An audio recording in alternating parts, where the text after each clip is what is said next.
Inqilab Inqilab we want justice we want justice July বিপ্লব ও শহীদ হাদির স্মরণে চট্টগ্রামের সিআরবিতে পালিত হলো এক ব্যতিক্রমী আয়োজন। জাস্টিস ফর হাদি বা হাদি হত্যার বিচারের দাবিতে সন্ধ্যা ৬টা থেকে শুরু হয় তথ্যচিত্র প্রদর্শনী এবং সাংস্কৃতিক সন্ধ্যা। ধর্মরাজের দণ্ড, আমি চক্র মহাশঙ্খ, আমি প্রণবনাথ প্রচণ্ড। অনুষ্ঠানে প্রদর্শিত বিশেষ ডকুমেন্টারিতে তুলে ধরা হয় জুলাই আন্দোলনের স্মৃতি এবং শহীদ হাদির আত্মত্যাগের গল্প। গানের সুরে আর কবিতার ছন্দেও ছিল বিচারহীনতার বিরুদ্ধে তীব্র প্রতিবাদ, যা মুগ্ধ হয়ে দেখেন উপস্থিত দর্শকরা। তবে শুধু স্মৃতিচারণ নয়, দর্শকদের কণ্ঠে ছিল বর্তমান বিচার প্রক্রিয়ার দীর্ঘসূত্রিতা ও অবহেলা নিয়ে তীব্র ক্ষোভ। বর্তমানে যে বিচার চলছে আমরা আসলে বুঝতে পারছি না যে বিচারটা কি আসলে চলছে, ওরা কি ইনভেস্টিগেশন করছে না আমরা আসলে কোনো দৃশ্যমান কিছু দেখতে পাচ্ছি না। এবং আমরা আশাবাদী নই যে এটা ওরা যে 90 দিন সময় দিয়েছে এর ভিতরে যে ওরা আসলে শেষ করতে পারবে, এই ব্যাপারে আমাদের সন্দেহ রয়েছে, প্রচুর পরিমাণে সন্দেহ রয়েছে। এবং আমরা ঠিক ভরসা করতে পারছি না ইন্টারিম গভর্নমেন্টের উপর।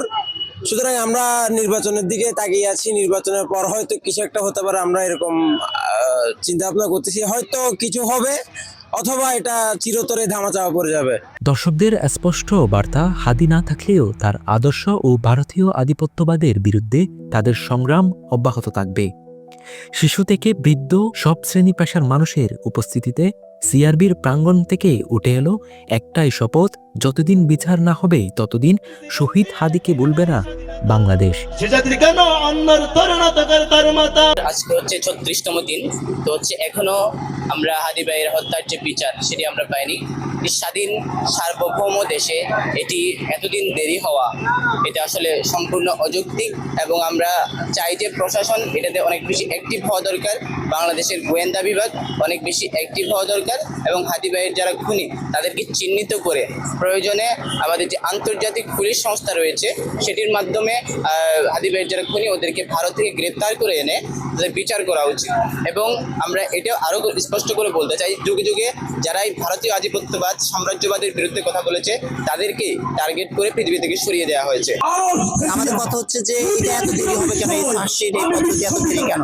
শহীদ শরীফ ওসমান হাদি 18 ডিসেম্বর গুলিবিদ্ধ হয়েছেন, 12 ডিসেম্বর গুলিবিদ্ধ হয়েছেন, 18 ডিসেম্বর তিনি শহীদ হয়েছেন। 30 দিন হয়েছে তিনি শহীদ হয়েছেন, 36 দিন হয়েছে তিনি গুলিবিদ্ধ হয়েছেন। কিন্তু হাস্যকরভাবে এখনো তার খুনিরা ফয়সাল তারপরে আপনার রুবেল, আলমগীর, শেখ এদেরকে এখনো ধরা হয়নি।